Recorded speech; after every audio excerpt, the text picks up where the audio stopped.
ಪ್ರಿಯ ದೇವರ ಮಕ್ಕಳೇ, ನಿಮ್ಮೆಲ್ಲರಿಗೆ ನನ್ನ ಹೃತ್ಪೂರ್ವಕವಾದ ವಂದನೆಗಳು.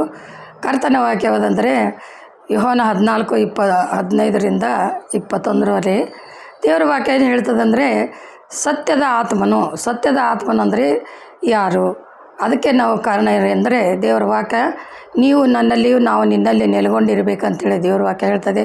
ಅದೇ ಪ್ರಕಾರ ಯಾರ್ಯಾರು ದೇವರನ್ನು ಸಂಪೂರ್ಣ ಮನಸ್ಸಿನಿಂದಲೂ ಸಂಪೂರ್ಣ ಪ್ರಾಣದಿಂದಲೂ ಸಂಪೂರ್ಣ ಭಕ್ತಿಯಿಂದಲೂ ಪ್ರೀತಿಸ್ತಾರೋ ಅವರು ಆತನ ಆಜ್ಞೆಗಳನ್ನು ಕಾಯ್ಕೊಂಡು ನಡೆಯುವವರೇ ಧನ್ಯರು ಅಂತ ಹೇಳ್ತದೆ.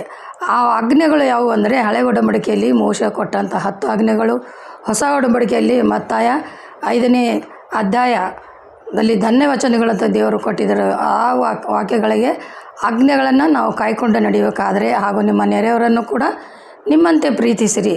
ಈ ವಾಕ್ಯಗಳನ್ನು ನಾವು ಅನುಸರಿಸಿ ಜೀವನದಲ್ಲಿ ನಡೆದಾಗ ಅವು ಸತ್ಯದ ಆತ್ಮನ ನಮಗೆ ಸಹಾಯಕನಾಗಿ ಕೊಡುತ್ತೇನೆ ಅಂತ ದೇವರು ಪ್ರತಿಜ್ಞೆ ಮಾಡಿದಂತೆ.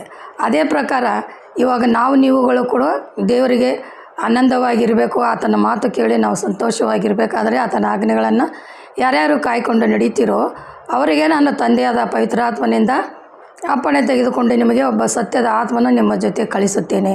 ಆತನು ಯಾವಾಗಲೂ ನಿಮ್ಮ ಜೊತೆ ಇರ್ತಾನೆ ಅಂಥೇಳಿ.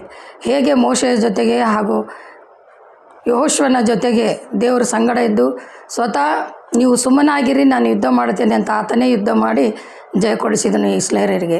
ಅದೇ ಪ್ರಕಾರ ಇವಾಗಲೂ ಕೂಡ ಅದೇ ವಚನ ಹೇಳ್ತಾರೆ. ಅದಕ್ಕಾಗಿ ದೇವರು ಇಂದು ಎಂದು ಸದಾಕಾಲ ನಿರಂತರವೂ ಆತನು ಯಾವಾಗಲೂ ಅಷ್ಟೇ ಇರ್ತಾನೆ. ಆದರೆ ನಾವು ಮನುಷ್ಯರು ಚಂಚಲ ಮನಸ್ಸಿನವರು.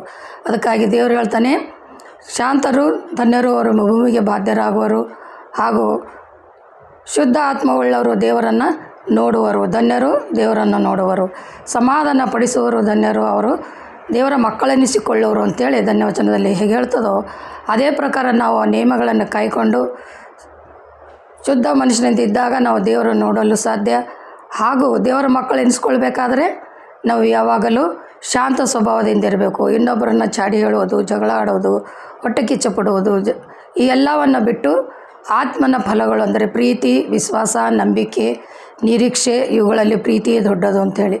ಶ್ರಮೆ, ದಮೆ, ತಾಳ್ಮೆ ಇವು ಆತ್ಮನ ಫಲಗಳು. ಈ ಆತ್ಮನ ಫಲಗಳು ಹೊಂದಿದವರೇ ಶಾಂತರು, ಧನ್ಯರು, ಅವರು ಸಮಾಧಾನ ಹೊಂದವರು, ಅವರು ದೇವರ ಮಕ್ಕಳೆನಿಸಿಕೊಳ್ಳೋರು ಅಂತ ಧನ್ಯವಚನದಲ್ಲಿ ಹೇಳಿದ ಹಾಗೆ ನೀವುಗಳು ದೇವರ ಮಕ್ಕಳೆನಿಸಿಕೊಳ್ಳಲು ಯೋಗ್ಯರಾಗಿರುತ್ತೇವೆ.